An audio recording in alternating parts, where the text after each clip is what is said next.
지난 2022년 기장군의 한 공사 현장에서 노동자가 추락해 숨졌습니다. 부산중대재해처벌법 위반 2호 사건인데요. 법원은 하청업체 관계자 2명에게 실형을 선고하고 원청업체 대표에게는 집행유예를 선고했습니다. 앞서 부산중대재해 1호 사건에서도 집행유예가 나왔기 때문에 이래 되면 법 취지가 흔들리는 게 아니냐 하는 우려가 나오고 있는데요.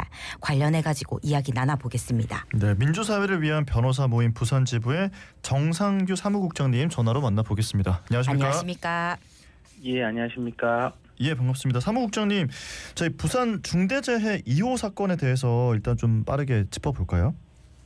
예, 지난 2022년 11월 부산 기장군의 한 공장 건축 현장에서 270kg가량의 철제 작업대가 쓰러져 40대 노동자가 사망한 사고가 발생했던 것입니다. 네. 예, 말씀해주신 이 부산 중대재해 2호 사건과 관련해서 법원이 하청업체 관계자 2명에게 실형을 선고했습니다. 하지만 원청업체 대표는 집행유예를 선고받았는데 양형 이유가 뭐였습니까? 이 원청업체 대표와 원청업체가 피해자의 유족에게 합의금을 지급하고 유족과 합의에 이른 사정을 가장 크게 참작을 하였고 예. 피해자 측도 처벌을 원하지 않는 의사를 법원에 밝혔습니다. 재판부는 피고인인 원청 대표의 반성하는 듯한 태도도 고려한다고 밝혔습니다. 예.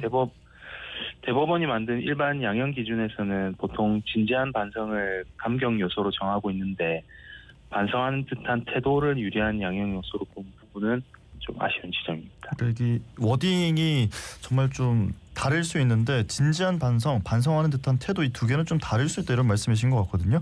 이번 판결 좀 어떻게 보고 계십니까? 예, 전체적으로는 중대재해처벌법 제정 이전의 산업안전보건법 등에서 정한 형사처벌 수준과 크게 다르지 않다는 점에서 아쉬운 점이 큽니다. 예, 이렇게 법원이 중대재해처벌법 위반 혐의로 기소된 사업주가 중대재해 범행을 인정하고 재해자 유족과 합의하면 감형하는 추세다라고 이렇게 말하던데 어떻습니까? 예, 유족 측에 합의금을 지급해서 물질적 피해 회복을 하고 피해자 측이 처벌을 원하지 않으면 일반적으로는 감형 사유가 되는 것은 맞습니다. 네. 그런데 엄한 형사처벌을 받을 수 있다고 생각하면 사고가 나지 않게 미리 예방을 하는데 이런 걸 형사처벌의 일반 예방 효과라고 합니다. 사고가 난 뒤에 형사재판 과정에서 합의금을 주고 합의만 하면 선처받는다. 이런 분위기가 형성이 되면 네. 기업들이 사고 예방을 위해서 힘을 쏟지 않을 거겠죠. 네. 이런 제도가 가진 일반 예방 효과가 힘을 발휘하지 못하게 되는 것입니다. 그러니까 굳이 이렇게 중대재해처벌법이라는 법을 제정해서 이런 일이 일어나지 않도록 하려고 하는 게 이 법의 취지인데 그런 것들이 좀 퇴색되는 게 아니냐 이런 말씀이신 것 같거든요. 실제로 이 부산 중대재해 2호 사건과 관련해서 이제 그 이전에도 재판부의 선고가 이례적으로 2번 연기가 되면서 노동계에서는 솜방망이 처벌을 하려고 하는 거 아니냐 이런 우려도 제기를 했더라고요. 어떻게 보셨습니까? 예, 부산 중대재해 2호 사건의 경우에 공소 사실 자체에 대해서는 네. 당사자들 간에 큰 다툼이 없었던 사건이라서 연이은 재판 연기에 재판부가 유족과의 합의 여부를 너무 크게 고려하려는 것이 아닌가 하는 우려가 있었습니다. 예, 그리고 주차타워 단열 공사 중에 외국인 노동자가 숨지는 부산 중대재해 1호 사건에서도 재판부가 집행유예를 선고했었지요? 예, 맞습니다. 부산 중대재해 1호 사건에서도 유족과 합의가 이루어진 사정을 고려했었는데요. 네네. 그런 사정을 고려하더라도 산재 사망사고가 발생한 사건의 원청 사업주에게 징역 6개월에 집행유예 1년형, 이 형은 지나치게 낮은 형이라고 생각합니다. 네. 자, 지금 부산에서 중대재해 사건으로 실형을 선고받은 사건은 한 건도 없는 건데 이제 전국적으로 봤을 때는 어떤가 이런 궁금증이 생깁니다. 어떻습니까? 예, 원청 사업주 기준입니다. 예. 전국으로 넓혀봐도 중대재해처벌법으로 유죄 판결이 나온 36건 가량의 판결에서 원청 사업주에게 징역형이 실형 선고된 사건은 5건에 불과합니다.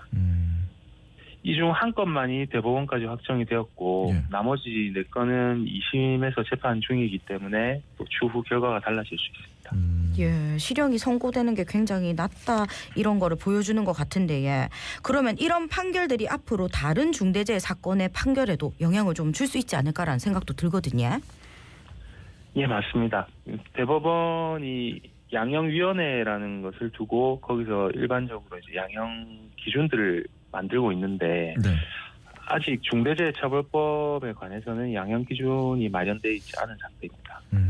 네, 네. 그래서 개별 사건의 재판부는 동종 사건의 판결을 살펴볼 수밖에 없는 상황인데 예.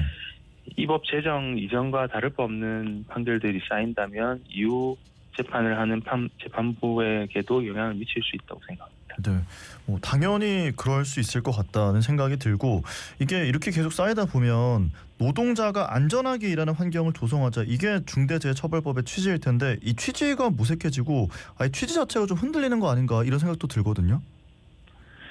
예, 맞습니다. OECD 국가 중에 최고 수준의 산재 사망률을 우리나라가 가지고 있습니다. 그와 대비되는 산업안전범죄에 대한 낮은 처벌 수준이 시사하는 바가 크다고 생각합니다. 반면에 영국의 경우에는 산업안전범죄 엄벌주의를 취하고 있는데 그에 따라서 낮은 산재율이 익히 알려져 있습니다. 예. 엄벌주의만이 뭐 능사는 아니라고 말할 수도 있습니다. 하지만 법원의 소극적인 해석이 이런 위험의 외주화를 야기하는 데 결정적인 역할을 하고 있는 것이 아닌가 돌아볼 필요가 있습니다. 네, 네. 예, 부산의 중대재해 1호 사건을 다시 한번 좀 살펴보려고 하는데 이 사건은 1심에서 집행유예 선고를 받고 항소심에서는 원총의 과도한 형사 책임을 묻는다면서 중대재해처벌법의 위헌 법률 심판 제청을 결정했습니다. 여기에 대해서는 어떻게 생각하십니까?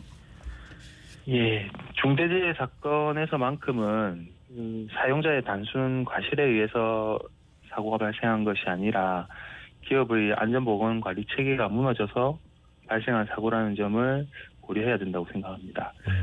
위헌 제청 결정문의 결정 이유들은 주로 기업 이윤의 관점에서만 중대재해를 바라보고 있는 것으로 보여서 다소 위험해 보이는 논리라고 생각합니다. 네. 자, 지금 뭐 이게 노동자가 좀 안전하게 일할 수 있는 환경을 조성하자는 게 이 법 취지인데 이 법 취지를 살리기 위해서는 앞으로 어떤 대책들이 좀 필요하다고 보시는지 마지막 질문으로 드리겠습니다. 예, 중대재해처벌법 시행으로 그 산업안전보건법에서 정한 노동자 의견 수렴이나 작업 중지권 등의 권리를 강화하는 기업 사례가 있다고 알려지고 있습니다. 예.